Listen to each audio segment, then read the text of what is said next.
Middle class को एक बड़ी गलतफहमी है। उसे लगता है कि एक अच्छी नौकरी लग गई तो उसकी सारी प्रॉब्लम सॉल्व हो जाएगी। अगर सैलरी अच्छी हो तो उसे अमीर बनने से कोई नहीं रोक सकता, ऐसा उसे लगता है। पर सच्चाई ये है कि उन्हें अमीर बनने से कोई और नहीं बल्कि वो खुद अपने आप को रोक रहे हैं। वो खुद अपने सबसे बड़े दुश्मन हैं, क्योंकि चचा आप जो कमा रहे हो ना, उससे ज़्यादा ज़रूरी ये होता है कि आप उस कमाई का क्या कर रहे हो। और यहां मिडिल क्लास पूरी तरीके से फेल हो जाता है और कुछ ऐसी गलतियां कर रहा है जिसकी वजह से सैलरी बढ़ने के बावजूद वो अभी भी गरीब है और अभी भी वेल्थ वो नहीं बना पा रहा है। और अगर इनमें से एक भी गलती आप कर रहे हो तो आज का ये वीडियो आपके लिए एक संजीवनी बूटी का काम करेगा। इसलिए ध्यान से सुनिएगा जो बात बता रहा हूं।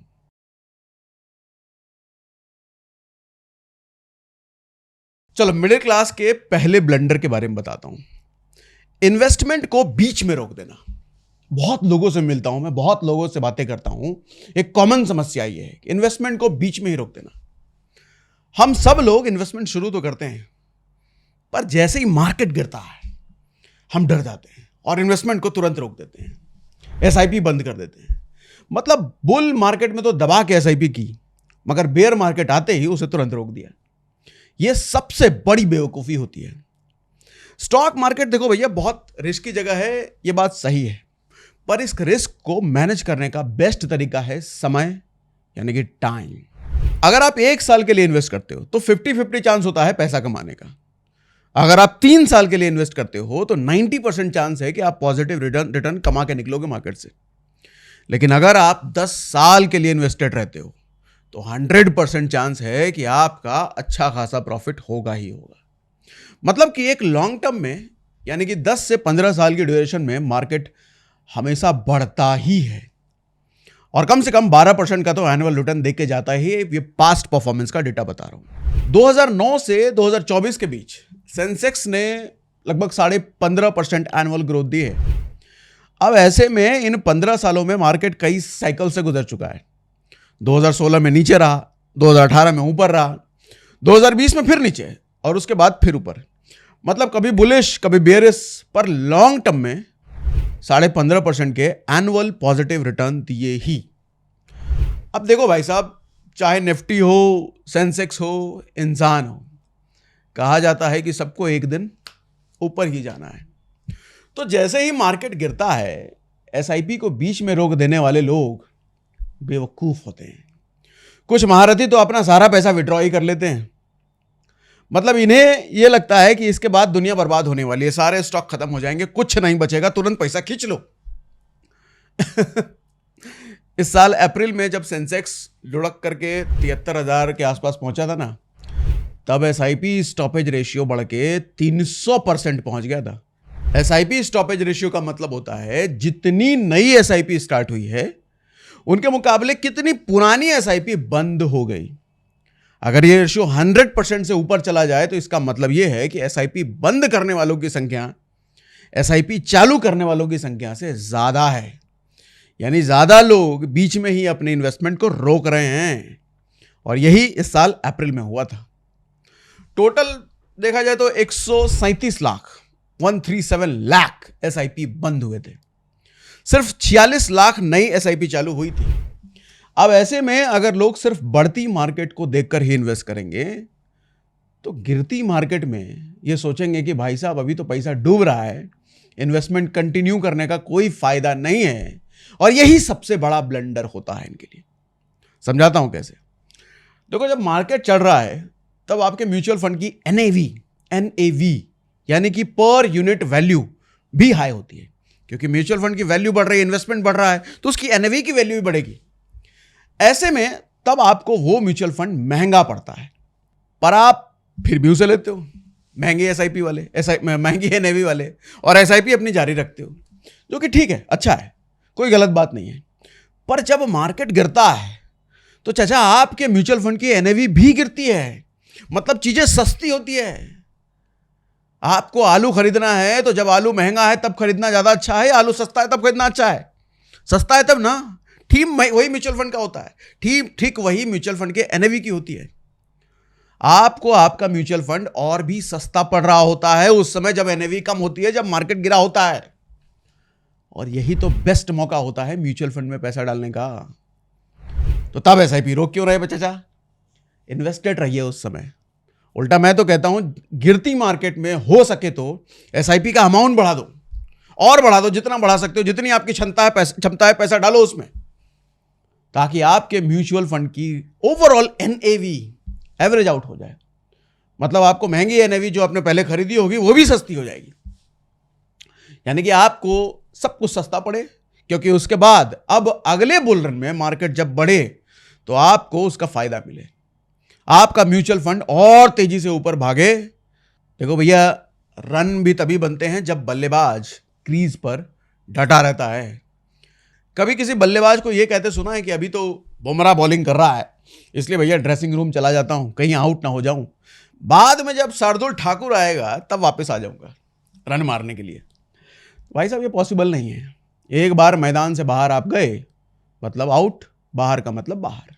इसीलिए एसआईपी के मैदान कभी भी छोड़ना नहीं चाहिए आपको, क्योंकि मार्केट शॉर्ट टर्म में ऊपर नीचे हो सकता है, और होता ही है, हो सकता नहीं, होता ही है, पर लॉन्ग टर्म में हमेशा ही बढ़ता है, ये भी तय है।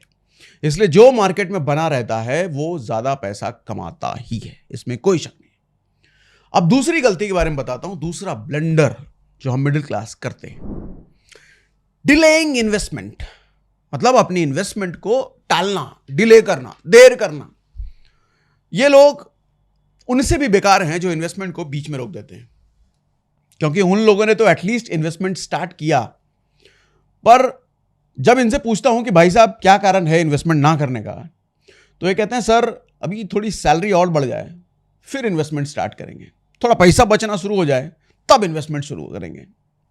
और ऐसे ही बहानाबाजी करके ये लोग डिले करते रहते हैं। और जब इनकी सैलरी बढ़ती है तो ये अपने खर्चे भी बढ़ा लेते हैं। ऐसे नहीं है कि सैलरी बढ़ी, इनकी सैलरी नहीं बढ़ी होगी, इनकी बढ़ती है, लेकिन बढ़ने के साथ ये खर्चे पहले बढ़ाएंगे। इन्वेस्टमेंट का तो अभी चलेगा, डिले करेंगे बाद में। मतलब ये जो साइकिल इन्होंने बना रखा है, ये साइकिल कभी खत्म ही नहीं होता। आपको पता है इन्वेस्टमेंट डिले करने से ज्यादा बड़ा पाप मुझे नहीं लगता कुछ हो सकता है, क्योंकि ये सिर्फ मैं नहीं, बड़े बड़े फाइनेंशियल एक्सपर्ट भी कहते हैं। एक बार आईसीआईसीआई प्रू के सीईओ ने कहा था कि अगर आप 10,000 की एसआईपी करते हो तो इन्वेस्टमेंट करने में सिर्फ 2 साल का डिले आपके रिटायरमेंट कॉर्पस से तकरीबन 1 करोड़ रुपए गायब कर देता है। मतलब 1 करोड़ रुपए घट गए। आउटलुक मनी की एक रिपोर्ट बताती है कि इन्वेस्टमेंट करने में सिर्फ 5 साल का डिले आपके रिटायरमेंट कॉर्पस को आधा कर देता है। इसलिए इन्वेस्टमेंट में एक क्षण की भी देरी नहीं करनी चाहिए। अगर अभी तक नहीं कर रहे हो तो कोई बात नहीं, इस वीडियो के खत्म होते ही सबसे पहला काम यही करना चाचा कि इन्वेस्टमेंट चालू कीजिए।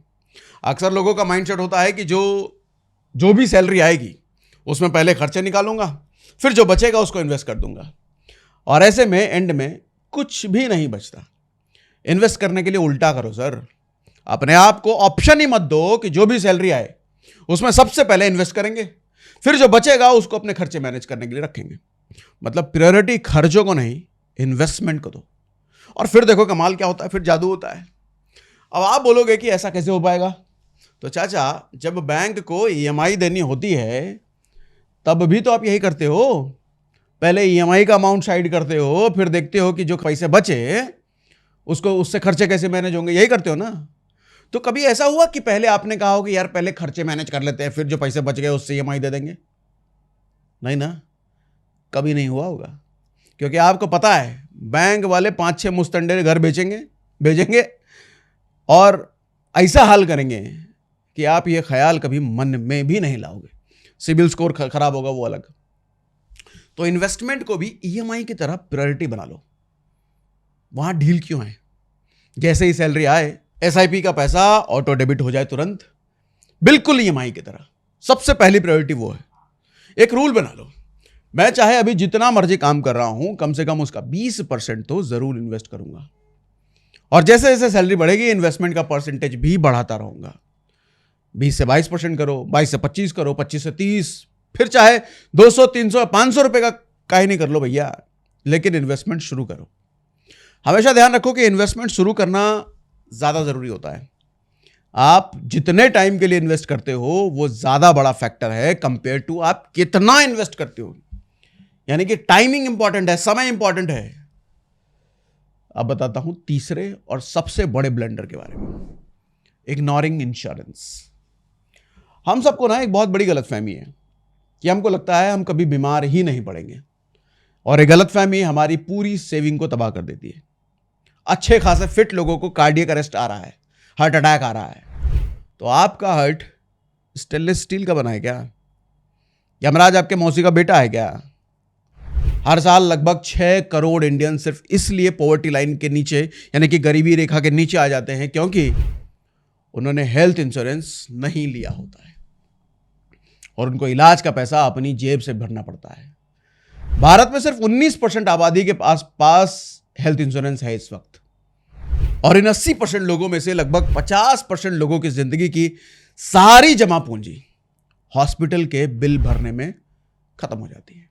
यानी कि एक बड़ा हॉस्पिटल बिल आपकी पूरी जिंदगी की कमाई चुटकी बजाते हुए उड़ा ले जाती है। इंडिया में 28% पर्सनल लोन्स मेडिकल इमरजेंसीज के लिए लिए जाते हैं, और अस्पताल में भर्ती हुए 40% पेशेंट्स लाइफ लॉन्ग कर्जे में चले जाते हैं। ये डेटा है, ये मैं नहीं बता रहा, डेटा है। इसलिए भाई साहब इस वहम से बाहर निकलिए कि आपको कभी कुछ हो ही नहीं सकता।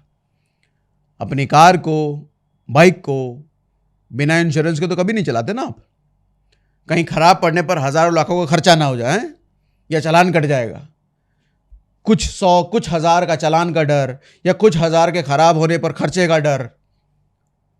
तो अपने और अपने परिवार की हेल्थ के साथ इतनी लापरवाही कैसे कर सकते हो? क्या आपकी बाइक या कार आपकी हेल्थ से ज्यादा इंपॉर्टेंट है? सच्चाई यह है कि आपकी हेल्थ किसी भी गाड़ी या स्कूटर से बहुत ज्यादा कीमती है सर। और यह बात मुझे बताने की जरूरत नहीं है, इतनी समझ तो है, सब में है। और आपकी लाइफ और हेल्थ का इंश्योरेंस प्रीमियम आपकी गाड़ी के इंश्योरेंस प्रीमियम से कहीं ज्यादा सस्ता होता है। यह बात भी सच है। मतलब जो चीज ज्यादा कीमती है उसका प्रीमियम सस्ता है। जिस चीज को आप कितनी बार भी खरीद सकते हो, गाड़ी, स्कूटर, बाइक, उसका प्रीमियम महंगा है। लेकिन जिस चीज को आप दोबारा कभी खरीद नहीं सकते, हेल्थ, सेहत, जिंदगी, एक बार का मतलब एक बार, उसका इंश्योरेंस नहीं। सिर्फ 500-600 रुपए में आ जाता है भैया इनका इंश्योरेंस महीने का। मैं जब भी वीडियो करता हूं ना, जो भी वीडियो करता हूं, हर वीडियो के नीचे लिंक में डिस्क्रिप्शन में दे के रखता हूं मैं। टर्म इंश्योरेंस का लिंक, मेडिकल इंश्योरेंस का लिंक। कई समझदार लोग तो इंश्योरेंस ले लेते हैं अपने लिए, अपनी लाइफ के लिए, अपने हेल्थ के लिए। लेकिन कुछ ज्यादा समझदार लोग होते हैं, हमको क्या जरूरत है भैया, हमको नहीं होगा, ये सब फालतू चीज है, इग्नोर कर जाते हैं वो। तो चाचा महीने के 500-600 रुपए महीने बचाने के चक्कर में लाखों की चपत लगवाओगे आप एक दिन। जिंदगी भर की कमाई, जिंदगी भर का इन्वेस्टमेंट, एसआईपी उसाईपी जो भी कर लो, सब एक झटके में उड़ेगा। मेडिकल का एक बिल जिंदगी तबाह करेगा अगर हेल्थ इंश्योरेंस नहीं ले रखा, टर्म इंश्योरेंस नहीं ले रखा तो।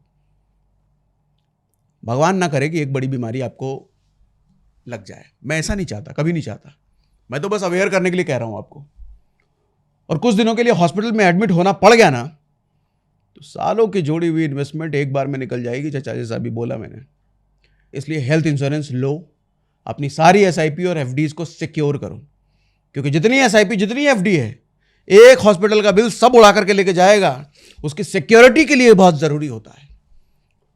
एक और बात, मेडिकल का ईयरली इन्फ्लेशन रेट इंडिया में 14% है। मतलब हर साल हेल्थ केयर के एक्सपेंसेस 14% की रेट से बढ़ रहे हैं। और जैसे जैसे कीमतें बढ़ती है, हेल्थ इंश्योरेंस का प्रीमियम भी बढ़ता है। इसलिए देर कतई नहीं करनी चाहिए भैया, आज ही आपको लेना चाहिए, क्योंकि कल को वही इंश्योरेंस महंगा पड़ जाएगा। और ये मैं बेचने के लिए कतई नहीं कह रहा हूं। लेना है तो लो, नहीं लेना है तो मत लो। लोगे तो आपका फायदा, नहीं लोगे तो आपका नुकसान। ये पूरी तरीके से आपकी जिम्मेदारी है। मैं मेरा काम कर रहा हूं कि आपको अवेयर कर रहा हूं, बस, बाकी आपकी मर्जी। और एक बात याद रखना कि सस्ते प्रीमियम के चक्कर में ऐसा ना हो कि कम कवरेज वाला इंश्योरेंस ले बैठो और फिर से अपनी जेब से ही आपको देना पड़ जाए। मिसाल के तौर पर समझिएगा कि अगर आप जवान हो, सिंगल हो, शादी नहीं हुई है, तो 5 लाख तक का हेल्थ इंश्योरेंस काफी है आपके लिए। पर अगर शादी हो चुकी है, 2-3 बच्चे भी हो चुके हैं और डिपेंडेंट माता पिता भी हैं आपके साथ, जो आपकी कमाई पर ही डिपेंडेंट है, तो ऐसे में कम से कम 20 लाख रुपए का कवरेज वाला हेल्थ इंश्योरेंस आपको जरूर लेना चाहिए। उससे कम का तो भैया सोचना भी ना। अब आप सोचोगे कि अकेले 5 लाख का इंश्योरेंस अकेले के लिए और परिवार में 6-7 लोग हो गए तो उसके लिए सिर्फ 20 लाख का हेल्थ इंश्योरेंस, कैसी गणित हुई है? तो भाई साहब, काफ़ी ज़्यादा चांसेस हैं कि आप एक साल में आपके परिवार में 1 या 2 लोगों से ज़्यादा लोग बीमार नहीं पड़ते, या कोई मिसहैपनिंग हो गई तो एक दो लोगों से ज़्यादा के साथ नहीं होती है। सारे के सारे एक साथ थोड़ी पड़ेंगे बीमार। पूरे के पूरे 8 लोग 7 लोग एक साल में एक ही साथ बीमार थोड़ी पड़ेंगे, ऐसा नहीं होता। इसलिए ऐसा बोल रहा हूं कि जहां सही पैसे बच सकते हैं वहां समझदारी दिखाइए, पैसे बचाइए, मैं उसके लिए भी कहूंगा। ये थी इंश्योरेंस की बात। ऐसे ही टर्म इंश्योरेंस भी होता है। मैं हेल्थ इंश्योरेंस की बात करी मैंने, ऐसे ही लाइफ इंश्योरेंस के लिए टर्म इंश्योरेंस होता है, उसका भी लिंक मैं दे के रखता हूं, हर वीडियो के लिंक में होता है भैया। अब चौथी मिस्टेक बताता हूं, गलत चीजों के लिए कर्जा। आज एक नया एंगल देता हूं इस पे। मैंने हर बार बताया कि कैसे कर्जा आदमी को बैंकरप्सी यानी कि कंगाली की ओर ले जाता है, पर सारे लोन्स या कर्जे खराब नहीं होते, ये भी बात जान लो भैया। ये भी बता चुका हूं मैं कई बार।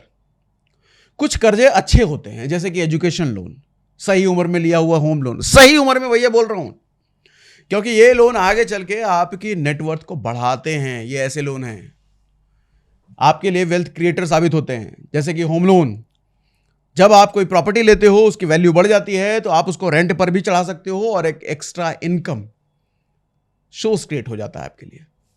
वैसे ही जब आप स्टूडेंट होते हो तो एजुकेशन लोन लेते हो, नई स्किल अपग्रेड करने के लिए लेते हो, डिग्री लेने के लिए लेते हो, जिससे आप आगे चल के और बेहतर करते हो, बेहतर जॉब लेते हो, बेहतर काम कर पाते हो, बेहतर प्रमोशन ले पाते हो।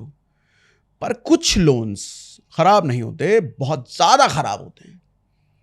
सबसे बड़ा लोन है, सबसे फेमस लोन है पर्सनल लोन। 15% से लेके 45% इंटरेस्ट सालाना देना पड़ता है। 45 का मतलब क्रेडिट कार्ड वाली कैटेगरी में चले जाओ, 45% तक भी सालाना होता है। ये लोन्स अक्सर अय्याशी के लिए लिए जाते हैं।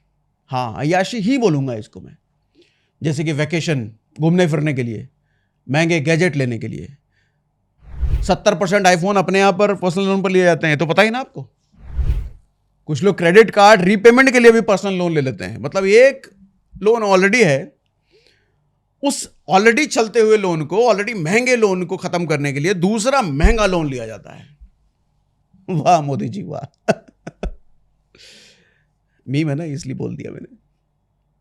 और आगे सुनो, वो लोन्स भी खराब होते हैं जो आप डेप्रिशिएटिंग चीजों के लिए लेते हो, जैसे कि कार लोन। आपको पता है ना, 12 लाख की गाड़ी शोरूम से निकलते ही 10 लाख की हो जाती है। चलो ये तो हुई अय्याशी, पर कई बार लोगों को मेडिकल इमरजेंसीज के लिए भी लोन लेने पड़ते हैं, क्योंकि इंश्योरेंस नहीं होता उनके पास, इमरजेंसी फंड नहीं होता उनके पास। पर मेरा सबसे ज्यादा दिमाग तब खराब होता है जब मैं देखता हूं कि लोग लोन लेकर के एफएनओ में ट्रेड करते हैं, स्टॉक मार्केट में ट्रेडिंग करने घुस जाते हैं लोन लेकर के। मतलब एक बिल्कुल ही अनप्रेडिक्टेबल वेरिएबल रिटर्न देने वाली चीज में आप पैसा डाल रहे हो, वो भी उस पैसे को जो खुद का नहीं है, बैंक से उधार लिया है। और एक बात आपको पता है, 2022 से 24 के बीच 93% रिटेल एफएनओ ट्रेडर्स ने अपने पैसे डुबाए हैं स्टॉक मार्केट में। मतलब जिस एसेट इंस्ट्रूमेंट में सिर्फ 7% लोग ही पैसा कमा पाते हैं, उस इंस्ट्रूमेंट में लोग लोन लेकर के पैसा डाल रहे हैं, ट्रेड कर रहे हैं, और ये सोच रहे हैं कि वो इंडिया के 90% ट्रेडर से बेहतर कर जाएंगे।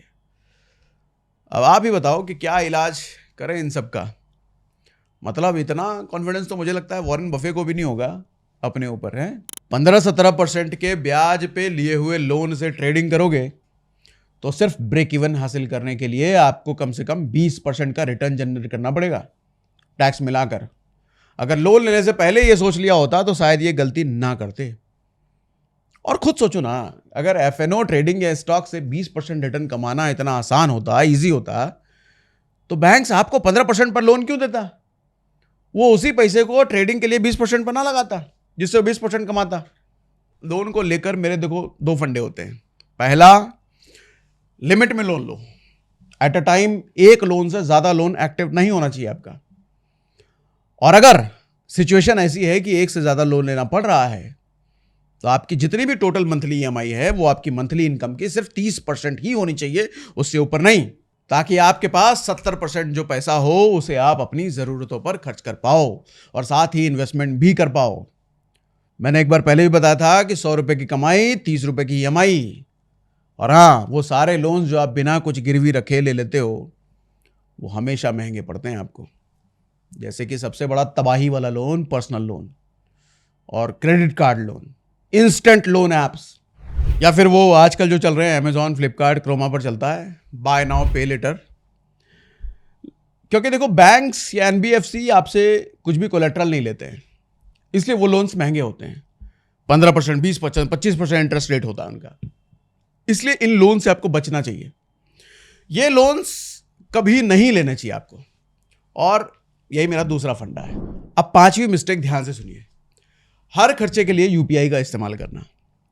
भैया, यूपीआई आया तो पेमेंट्स को आसान करने के लिए आया था, पर इसने मिडिल क्लास का बैंक बैलेंस खत्म करना आसान कर दिया है। लोग हिसाब ही नहीं रख पाते अपने खर्चों का। जब तक पैसा हाथ से फिजिकली नहीं निकलता उन्हें रियलाइज ही नहीं होता कि कितना खर्चा हो चुका है। और ये एक बहुत बड़ा साइकोलॉजिकल फैक्टर है। 75% इंडियंस कहते हैं कि यूपीआई आने के बाद उनके खर्चे बेहिसाब बढ़ गए हैं। मई 2025 में टोटल यूपीआई ट्रांजैक्शन बढ़कर 25 लाख करोड़ तक पहुंच गया है। 18,000 करोड़ से ज्यादा पेमेंट्स यूपीआई के थ्रू हुए हैं। अब आप खुद दिमाग लगा लो, हिसाब लगा लो, अगर यही पैसा कैश के फॉर्म में दिया होता तो क्या इतना खर्चा होता?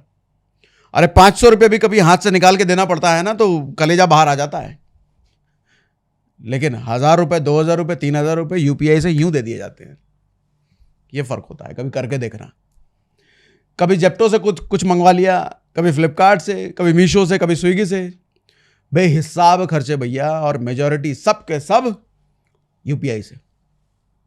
यूपीआई से कितना पैसा निकला ये ट्रैक करना देखो मुश्किल हो जाता है। कैश में आपको एहसास रहता है कि भैया पैसा जा रहा है हाथ से। आप एटीएम जाके पैसा जब निकालते हो तो अपना अकाउंट स्टेटमेंट देखते हो, फिर हिसाब से बटुए में रखते हो, और फिर पेमेंट करते समय आंखों के सामने उसे निकलते हुए देखते हो और महसूस करते हो कि पैसा जा रहा है। इसलिए बड़े और मोटे खर्चे के बचने के चांसेस हाई होते हैं सर, जो यूपीआई में मुमकिन नहीं है। हजारों लाखों ऐसे ही निकल जाते हैं, पता भी नहीं चलता कि कहाँ सैलरी गुल हो गई। देखो, पेमेंट को इतना आसान मत बनाओ, थोड़ा मुश्किल करो। जहां तक हो सके ऑफलाइन पेमेंट ही करो। अगर ऑनलाइन पेमेंट के अलावा कोई और चारा नहीं है तो यूपीआई में क्यूआर कोड स्कैन करके मत करो। नेट बैंकिंग यूज कर लो, डेबिट कार्ड यूज कर लो। थोड़ा लंबा बनाओ प्रोसेस को, थोड़ा पेनफुल बनाओ। पूरे पेमेंट प्रोसेस को जितना ज़्यादा पेनफुल रखोगे आप, जितना ज़्यादा नंबर डालने का टेंशन रहेगा, बेनिफिशियरी ऐड करने का टेंशन रहेगा, चांसेस हाई है कि आप कहोगे कि भैया छोड़ो, नहीं करना। पेमेंट करने का प्रोसेस वैसा ही होना चाहिए, जो कि रियली रिक्वायर्ड है। जब पेमेंट की प्रोसेस लंबी होगी, मुश्किल होगी, तो आपके फालतू खर्चे अपने आप कम हो जाएंगे। किसी भी साइट पर अपने कार्ड की इंफॉर्मेशन सेव मत करो। देखो, वो कभी नहीं चाहेंगे कि आपको सोचने का मौका मिले, टाइम मिले, क्योंकि अगर पेमेंट प्रोसेस लंबा हो गया तो आपको सोचने का मौका मिल जाएगा और हो सकता है ऐसे में आप ट्रांजैक्शन बीच में छोड़ दो। और यही काम ऑफलाइन पेमेंट्स के लिए करो। जहां तक हो सके कैश का इस्तेमाल करो। ऐसा करने से हर बार आप वही चीज खरीदोगे जिसकी आपको सच में जरूरत है। हमारे माता पिता कम कमाने के बावजूद भी खर्चे मैनेज करने में हमसे तो कहीं ज्यादा बेटर थे। पता है क्यों? क्योंकि तब यूपीआई नाम की मुसीबत नहीं थी। इसलिए जितना हो सके यूपीआई की अवॉइड करो। उम्मीद है भैया आज इस सेशन से बहुत कुछ आपको सीखने को मिला होगा। अब मुझे ईमानदारी से कमेंट में लिख करके बताइएगा कि इनमें से कौन सी गलती आप कर रहे हो। देखो, गलती सुधारने का पहला स्टेप ये होता है कि उसको ओन करना, एक्सेप्ट करना, मानना कि मैं गलती कर रहा हूं, तभी तो आप उसको रेक्टिफाई कर पाओगे। चलो भैया, आज के लिए इतना ही। उम्मीद है दोबारा मुझे ऐसे टॉपिक्स पर वीडियो बनाने की जरूरत नहीं पड़ेगी। बाकी एक बार फिर से बता रहा हूं कि हर वीडियो के डिस्क्रिप्शन में मैं टर्म इंश्योरेंस और मेडिकल इंश्योरेंस का लिंक डाल के रखता हूं।